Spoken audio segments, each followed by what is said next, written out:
Magandang umaga. Narito na ang pinakahuli sa lagay na ating panahon ngayong araw ng linggo, unang araw ng Marso taong 2026.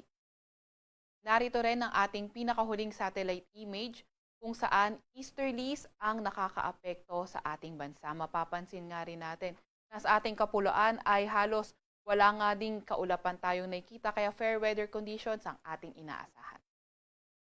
Sa kasalukuyan, wala rin naman tayong minomonitor na low pressure area or bagyo sa loob or malapit sa ating Philippine Area of Responsibility.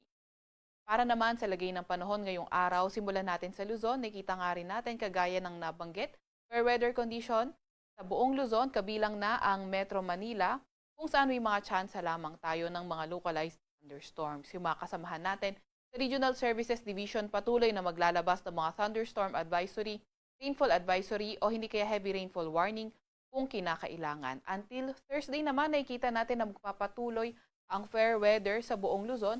Pero pagdating nga ng Wednesday, posibleng lumakas yung epekto ng amihan. So nakikita natin sa Palawan area na lamang yung mga tsansa ng mga thunderstorm.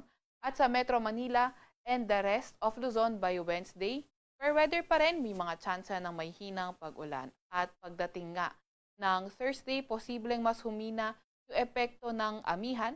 So nakikita natin Northern Luzon, posible pa rin yung mga tsansa ng mga may hinang pag-ulan, kabilang na ang Metro Manila and the rest of Luzon. Pagdating ng Thursday, fair weather pa rin naman at may mga tsansa ng mga localized thunderstorm. Agwat ng temperatura ngayong araw sa Metro Manila ay 22 to 32 degrees Celsius.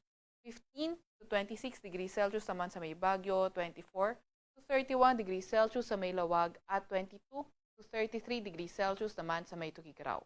Agwat naman ng temperatura sa Legazpi ay 24 32 degrees Celsius at 21 to 31 degrees Celsius naman sa may Tagaytay. Agwat ang temperatura ngayong araw sa may Puerto Princesa ay 24 to 32 degrees Celsius at 25 to 31 degrees Celsius naman sa may Calayan Island.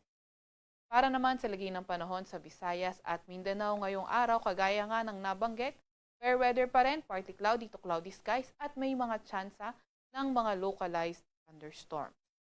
Nakita nga rin natin na magpapatuloy itong fair weather condition sa Visayas at Mindanao until around Tuesday. And then pagdating ng Wednesday, posibleng maging maulan sa Northern Mindanao, Caraga at Davao Region.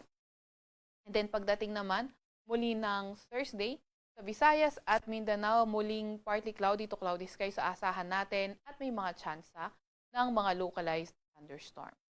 Agwat ng temperatura sa Cebu ay 25 to 32 degrees Celsius. 25 to 32 degrees Celsius rin naman sa Iloilo at sa may Tacloban.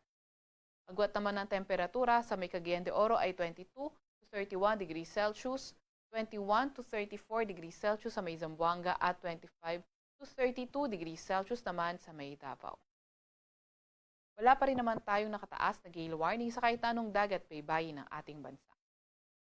Base rin sa pinakahuling Climate Outlook Forum or sa pinakahuling nating Climate Forum, inaasahan nga natin ngayong buwan ng Marso ang 0 or 1 na bagyo na posibleng pumasok or mabuo sa ating Philippine Area of Responsibility.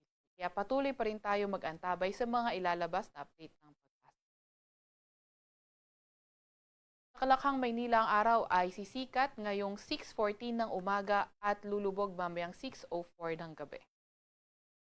Huwag magpapahuli sa update ng Pag-asa. I-follow at like ka aming X at Facebook account DOST-Pag-asa. Mag-subscribe sa aming YouTube channel DOST-Pag-asa Weather Report. At para sa mas detalyado impormasyon, bisitahin ang aming mga website pag-asa.dost.gov.ph at panahon.gov.ph. At yan nga muna pinakahuli sa lagay na ating panahon. Mula sa Weather Forecasting Center ng Pag-asa, Veronica C. Torres, nag-ulat.